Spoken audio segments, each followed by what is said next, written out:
মানুষকে ডিজাইন করা হয়েছে ছেলে আর মেয়ে অত্যন্ত সুন্দরভাবে পাশাপাশি থাকার জন্য, তাই না? তাহলে কেন একটা মেয়েকে একটা ছেলে মারে? কারণ কি? ছেলেটা শয়তান না?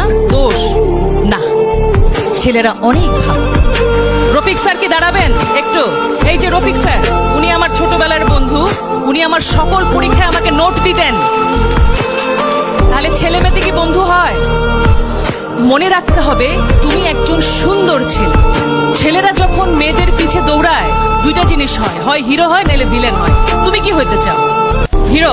ভিলেন হইতে চাইলে কি হবে জানো? পিছে পিছে দৌড়াবা, ওই যে পুলিশ এসপি সে ধরে নিয়ে আবার একটু পেদানি দিবে।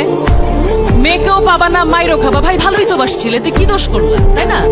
তার মানে দোষটা কোথায়? তা ওয়ে তুমি রাস্তায় দাঁড়িয়ে শীষ বাজাবা কেন?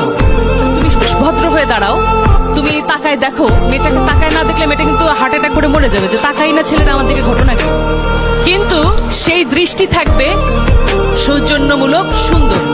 সুতরাং ছেলে এবং মেয়ে মিলে সুন্দর পৃথিবী করতে হলে তোমাদের জানতে হবে ছেলে অনেক ভালো, মেয়েরা অনেক ভালো। সুতরাং দুজন মিলে একটা সুন্দর পৃথিবী হবে।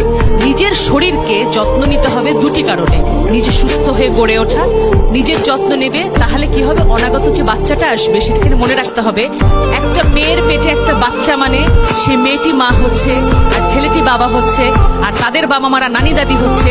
এটাই স্টোরি না, আসল গল্প হচ্ছে সেই শিশুটি বাংলাদেশের নাগরিক হয়ে জন্মাচ্ছে। আমার প্রশ্ন, কোন ছেলেটি একটা মেয়ের ওন্না ধরে টান দেয়? সে কি কোনো মায়ের পেট থেকে আসেনি? তাহলে কেমন মা তাকে শিক্ষা দিতে পারেনি? সেই মায়েরও আমি দোষ দেব। তুমি যদি সন্তান পালন করতে না পারো, সন্তান তুমি নেবে না। প্রত্যেকটা বাচ্চা যখন সুন্দর হবে, অর্থাৎ প্রথমে আমাদের পুষ্টি নিশ্চিত করতে হবে। পুষ্টি নিশ্চিত করবার পর কি হবে? আমাদের শারীরিক গঠন হবে, মানসিক গঠন হবে। লেখাপড়া শিখবো আমরা, আমাদের সন্তান যে আসবে সেও হবে সুস্বাস্থ্য বলিয়ান। আর বাংলাদেশ তখন কি হবে? পৃথিবীর 1 নাম্বার দেশ। গোদাগাড়ির জন্য অনেক অনেক ভালোবাসা, আদর, স্নেহ, সম্মান, মমতা জানিয়ে আমি আমার বক্তব্য শেষ করছি।